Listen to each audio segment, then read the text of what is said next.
o que o envolvimento com a igreja sofredora, com os povos não alcançados, faz em uma pessoa, né? O que mudou em vocês?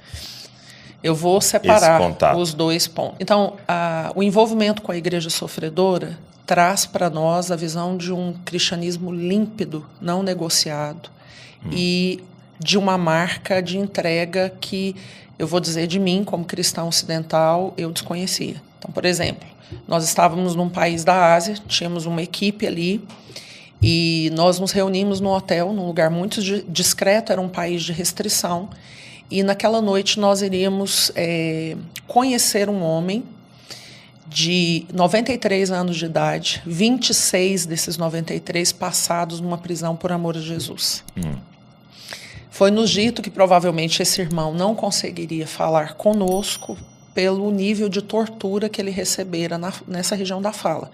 Garganta, língua, esôfago, cada vez que ele era convidado a abandonar a sua fé e ele se posicionava, né? Então eu costumo dizer, Douglas, que quando ele vem com a sua esposa, 93 anos, era um homem fisicamente comprometido, né? Mas eu costumo dizer que quando ele entrou na sala, Cristo entrou com ele. E nós fomos encharcados pela presença do Cristo. Ele não precisava falar nada. Nada. Mas ele se colocou de pé e por quase 2 horas ele compartilhou conosco esse evangelho espetacular, sem citar suas prisões, sem citar suas perseguições, sem citar as suas torturas. Ele colocou Jesus no centro. Sabe, aquele cristocentrismo ali que a gente estava tocando no Cristo que ele estava falando, né? Então foi um momento assim, foi um momento muito marcante. Ele dividiu a minha visão de cristianismo, né? E no ano seguinte, quando nós voltamos, Jesus já tinha levado o nosso irmão para casa. E aí nós nos encontramos com a viúva. E a viúva dele, então, veio relatando que quando ele fez 20 anos de prisão, dos 26 anos consecutivos, uma cova de 1 metro por 1 metro foi aberta, longe da luz solar. E por causa da forma que esse irmão pronunciava o seu amor por Jesus, ele levou um tipo de correção, sendo colocado de joelhos nessa cova e sendo mantido naquela mesma posição por 6 meses. Então, as fezes eram retiradas quando se tornava insuportável e, de forma recorrente, ele recebia água, alimento e a oportunidade de ser livre desde que ele retrocedesse no que ele proclamava, né? Então, foi mantido 6 meses ali. E quando ele foi retirado da cova, ele havia desaprendido a andar. Os membros inferiores tinham sofrido, né, com aquela posição contínua.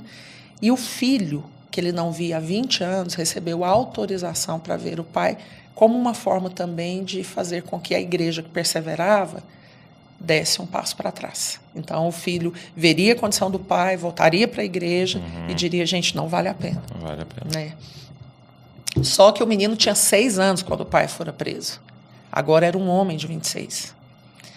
Quando ele chega, a viúva nos conta que a situação financeira deles era tão precária que o menino teve que se vestir com roupas da mãe para ir encontrar o pai. Então, quando ele chega, é essa a cena que ele encontra. O pai está ali em terra, a pigmentação da pele comprometida por ausência da luz solar, né? E aí, no ímpeto, o menino cai do lado dele e fala, pai, nega. Depois o senhor conserta com Jesus. Num primeiro momento, o pai não vai reconhecer que se trata do filho, são 20 anos de distância. Quando ele entende ser o filho, ela nos narra que ele ergue a cabeça e responde ao conselho do filho assim, ó, sim, eu amo a mensagem da cruz. Até morrer, eu a vou proclamar. Levarei eu também minha cruz, até por uma coroa trocar.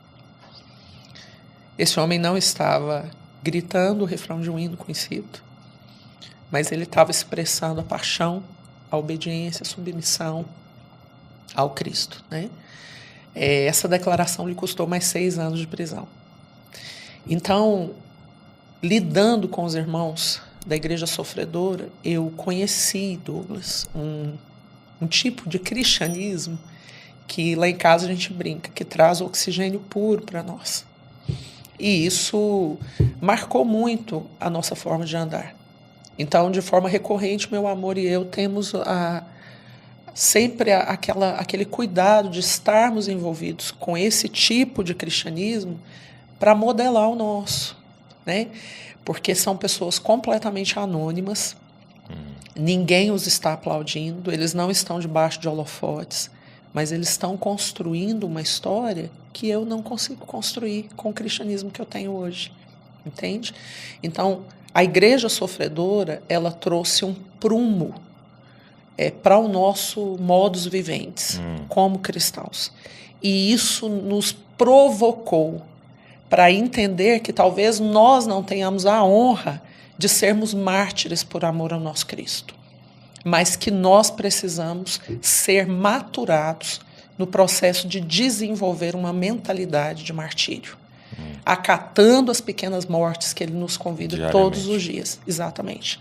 Então, a igreja sofredora teve esse ponto em nós. Já os povos não alcançados, que hoje totalizam cerca de 3 bilhões de pessoas na Terra que não tiveram acesso ao cristianismo, ao evangelho, e hoje nós temos uma estatística que a cada 24 horas, 120 mil pessoas morrem sem ouvir a palavra de Deus. Então, olhar para essa realidade nos remeteu muito ao que um poeta disse e cantou. E ele disse: eu vi o coração de Deus, e o coração de Deus é uma chaga aberta.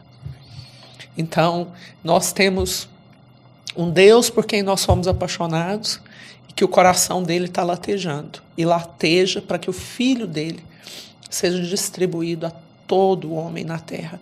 Você vai lembrar quando a multidão que tinha visto a multiplicação aproxima de Jesus e pergunta para Jesus assim: qual é a obra de Deus? Fala para nós qual é a obra de Deus. A palavra ali é ergon, que significa causa, aquilo com que eu estou sendo gasto.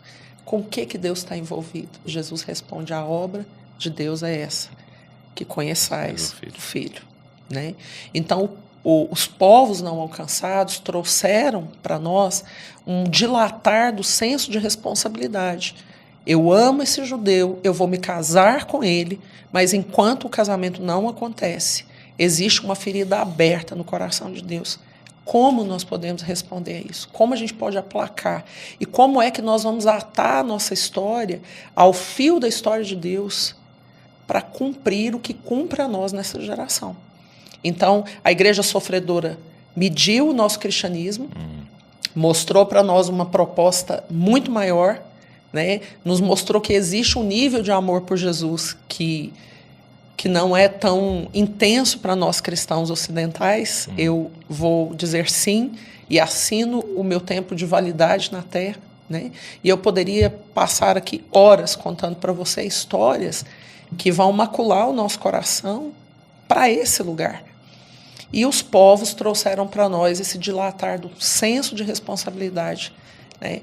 Quando Jesus vai mostrar no Evangelho de João que aquele que ama o Senhor guarda os seus mandamentos e os pratica, de uma forma muito simplista, a gente entende que amar a Deus tem um cunho de obediência, né?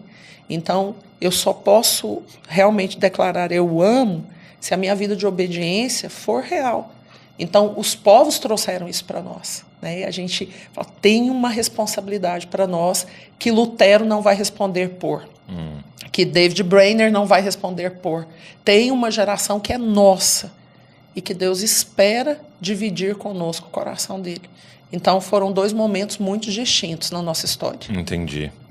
Uau, isso é muito forte. Isso é muito forte, porque a gente pode ser iludido de achar que igreja é só isso que a gente vive. Né? E até eu te perguntei até offline da Mais, né? Porque eu tenho amizade com eles e eu lembro que eles fizeram uma campanha recente de não são eles, né? Somos nós, no sentido de não tem 2 igrejas. Né? Exatamente. É a igreja sofredora, somos nós também, né? E ter contato com tudo isso, como vai nos transformando, né? Mais e mais.